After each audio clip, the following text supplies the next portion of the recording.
Vamos lá. Vamos para a aula 2 aqui do capítulo 9 do livro de Atos. Gente, eu vou gravando os vídeos no máximo de 20 minutos. Por que que eu estou fazendo isso? Porque senão eu perco a linha de raciocínio, apesar de eu anotar tudo. Mas quando a inspiração vem, a linha de raciocínio vem na cabeça, ela tem que estar fresca. Aí a gente já expande isso, já grava o vídeo, fica bem melhor. No capítulo 9, Paulo tem um encontro com Jesus. Lembrando um pouquinho da aula anterior, que eu falei que Paulo surge no meio do apogeu do cristianismo em Jerusalém. Então, assim, os discípulos estão pregando de forma sistemática que Jesus é o Cristo, e Paulo surge como um contraponto nisso. No capítulo 9, Paulo ele vai até a sua sinagoga, até os líderes religiosos, ao sumo sacerdote. Sumo sacerdote, para quem não sabe, era o líder religioso da época responsável pelo templo. Então, o sumo sacerdote, ele era o líder de todos os templos, de todas as sinagogas ao redor ali, tanto de Jerusalém como das demais cidades.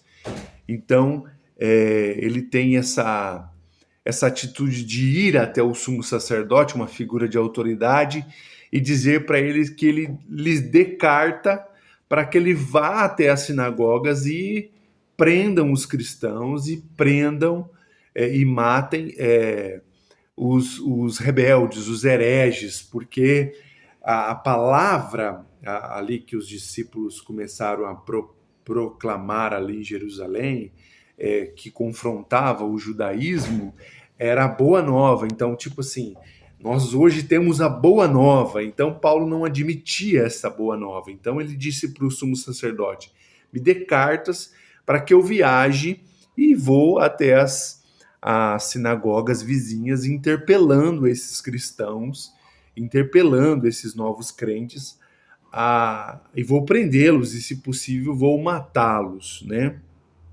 E o sumo sacerdote lhe dá essas cartas, porque Paulo também era uma figura de autoridade, e ele sai, né? Ele sai para ir prender os cristãos. E na estrada de Damasco, ao caminho de Damasco, Paulo está ali com seus servos, né, as pessoas que o serviam, e uma luz muito forte, como o sol do meio-dia, a Bíblia diz, brilhou sobre Paulo e ele ficou cego instantaneamente. E uma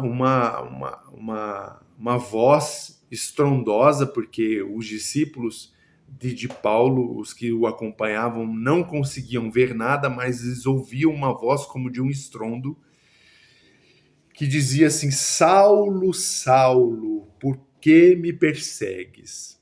Aí é muito interessante aqui, porque em determinado ponto da Bíblia, Paulo é tratado como Saulo, ou Saul, porque é um nome hebraico, e aí em determinado ponto a Bíblia chama ele de Paulo, porque já é um nome grego.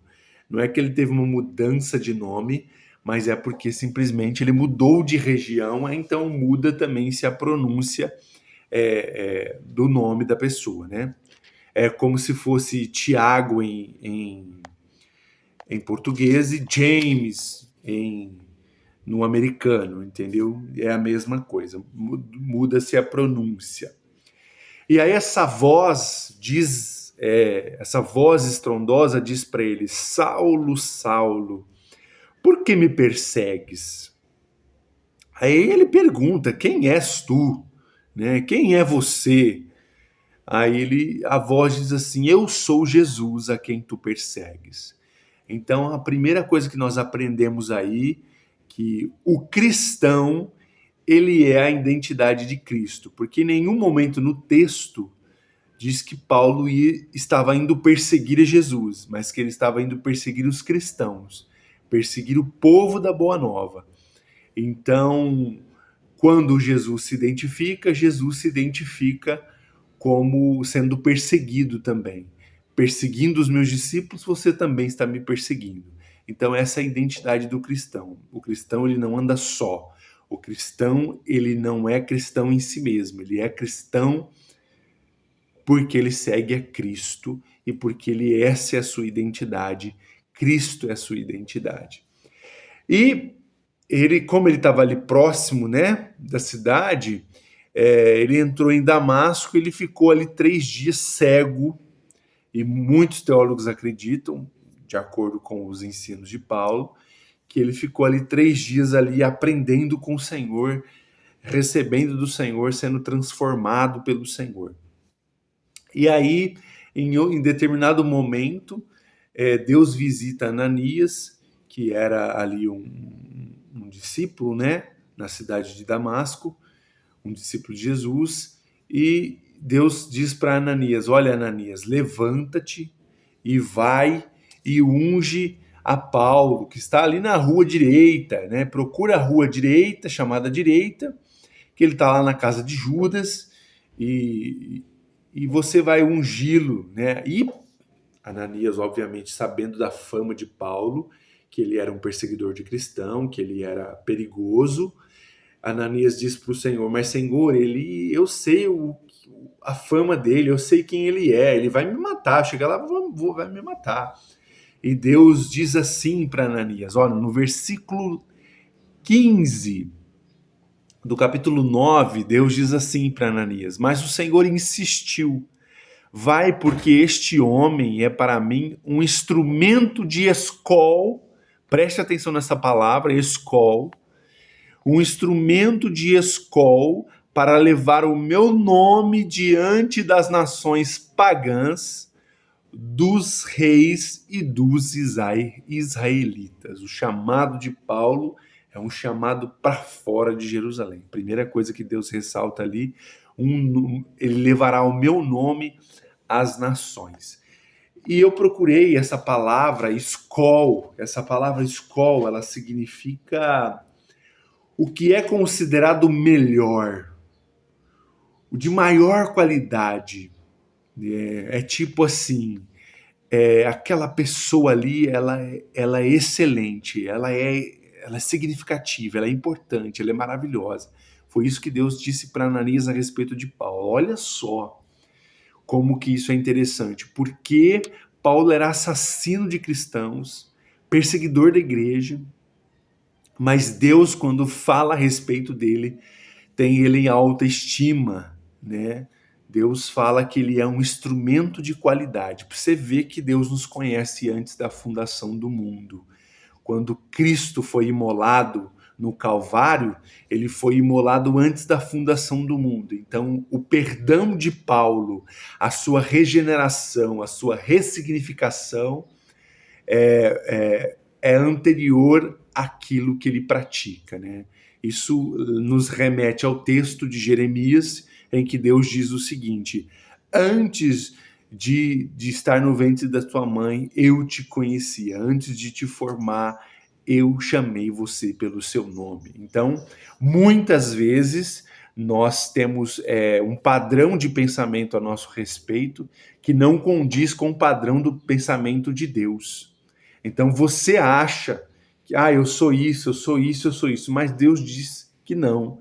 Deus diz que te conhece antes da tua mãe te dar a luz, antes de você nascer, Deus já te conhece. Então, muitos pensamentos que temos a nosso respeito não passa de crenças limitantes, de mentiras que se perpetuam por anos no nosso subconsciente, e quando Deus vem de encontro conosco, ele nos diz que somos importantes, que somos amados, que temos um significado e um propósito, e que nada na nossa vida é em vão, e nada que nós somos é colocado em conta, senão aquilo que ele diz que somos. É muito importante, tem até uma frase no meio evangélico que diz assim: eu sou o que a Bíblia diz que eu sou.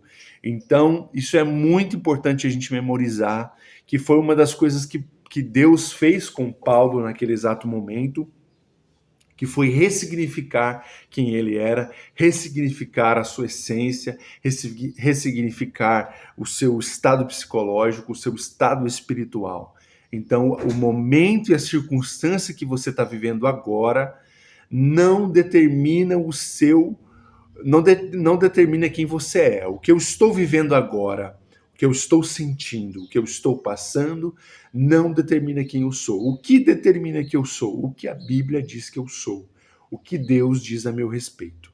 Deus diz que eu sou amado, que eu sou abençoado, que eu sou estimado, que eu sou precioso. Em alguns versículos das Escrituras Sagradas, Deus nos chama da menina dos seus olhos.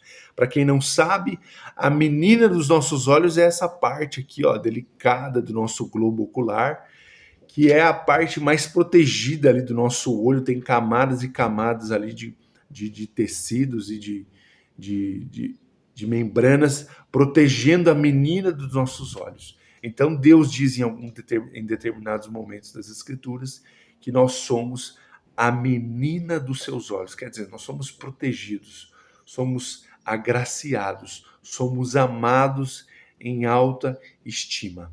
Também tem um versículo em Salmos que diz o seguinte, que mesmo que o seu pai e sua mãe te abandone, eu todavia não te abandonarei. E também diz que assim como a galinha protege os seus pintinhos debaixo de suas asas, Deus também nos coloca debaixo de suas asas. Então essa é a boa nova do Evangelho. A ressignificação de quem eu sou, a ressignificação do meu chamado, do meu propósito, daquilo que eu fui escolhido para ser. Muitas vezes a gente fala assim, eu sou reflexo da minha criação, sou reflexo daquilo que meu pai, que a minha mãe disse a meu respeito. Não. Você pode estar vivendo sobre esse reflexo, mas na sua essência você é aquilo que a Bíblia diz que é. Vamos fazer uma outra analogia aqui para que você entenda. Deus pega um homem assassino, perseguidor de cristãos, e diz para ele que ele é precioso.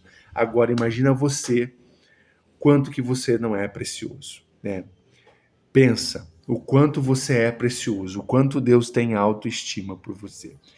Então Ananias, voltando para a história, Ananias vai lá e unge a Paulo, e Paulo é batizado, né? Ananias batiza Paulo naquele exato momento, e mais para frente eu vou falar sobre isso, que o batismo nas águas é um sinal de aliança externa, né? É uma aliança externa, e o batismo no Espírito Santo é uma aliança interna.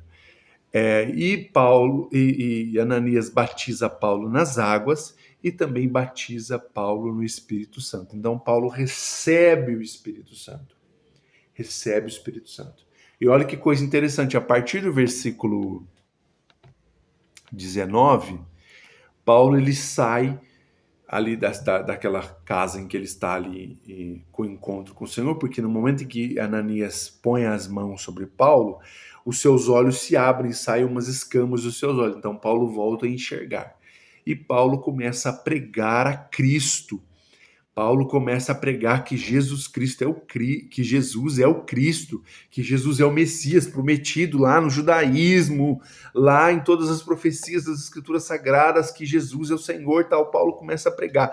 E o povo começa a ficar assim maravilhado, porque Paulo ele tem o dom da palavra.